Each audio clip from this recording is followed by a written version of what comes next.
Last কদিন থেকে বেশ কয়েকটা মামস কেস, দিনে প্রায় 2-3 জন বাচ্চা আসছেন প্যারোটিডাইটিস নিয়ে। প্যারোটিড বা প্যারোটিড আমরা যেটাকে সাধারণভাবে মামস হিসেবে চিনি, যদিও দুটো সমার্থক নয়।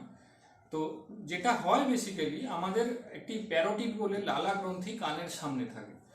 এই এই গ্রন্থিটি কোনোভাবে মামস ভাইরাস দিয়ে যদি অ্যাফেক্টেড হয় তাহলে গাল ফোলে এবং খাবার চিবোতে অসুবিধে হয় এবং খুব ব্যথা করে, জ্বর সাথে আসতে পারে। তো এই রকম লক্ষণ নিয়ে বেশ কিছু বাচ্চা আসছেন। যেটা প্রবাবল কারণ মনে হচ্ছে, গত কয়েক বছর ধরে ন্যাশনাল শিডিউলের মধ্যে এমএমআর ভ্যাকসিন থেকে মামসকে বের করে দেওয়া হয়েছে।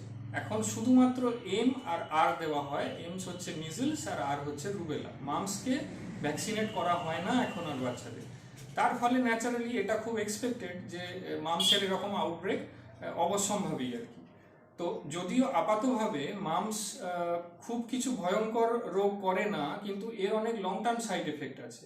যেমন মামস কিন্তু অর্কাইটিস বলে একটি ইনফেকশন করে টেস্টিসের, এবং পরবর্তীকালে এদের অ্যাডাল্ট লাইফে এরকম হতে পারে যে ওই বাচ্চাটির স্পার্ম কাউন্ট কমে গেল এবং তার ফলে কিন্তু বাচ্চাটির প্রজনন ক্ষমতা হ্রাস পেতে পারে। এছাড়াও এই মামস ছাড়াও যেটা হতে মামসের সাইড এফেক্ট হিসেবে যেটা হয় বা কমপ্লিকেশন হিসেবে যেটা হয়, অনেক সময় মামস প্যানক্রিয়াটাইটিস হয়। এই মামস ভাইরাস গিয়ে প্যানক্রিয়াসকে অ্যাফেক্ট করে খুব প্রাণঘাতী প্যানক্রিয়াটিক ইনফেকশন করে। এবং এটি এছাড়াও খুব রেয়ার কেস, কিন্তু মেনিঙ্গোএনকেফালাইটিস করতে পারে, যেটা মস্তিষ্কের প্রদাহ তৈরি হয়। এগুলোর সংখ্যা যেহেতু খুব কম, সেই জন্যই মনে হয় মামসকে অতটা পাত্তা দেওয়া হচ্ছে না। কিন্তু এই যে বাচ্চাদের কষ্ট, এটাও তো বাবা মার কাছে খুব একটা এক্সপেক্টেড নয়।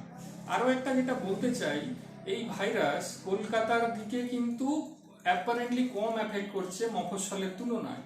তার কারণটা, কলকাতার বেশিরভাগ ভ্যাকসিন কিন্তু প্রাইভেট পেডিয়াট্রিক প্র্যাকটিশনারদের কাছ থেকে নেন এবং তারা কিন্তু এখনও এমএমআর ভ্যাকসিন দেন। যেহেতু মফস্বলের দিকে এখনো পর্যন্ত সরকারিভাবে শিশুরা ভ্যাকসিন নিয়ে থাকেন, তাই তারা কিন্তু মামসের ভ্যাকসিন পাচ্ছে না। ফলে তাদের এই রোগের প্রাদুর্ভাব কিন্তু তাদের ক্ষেত্রে বেশি করে লক্ষ্য করা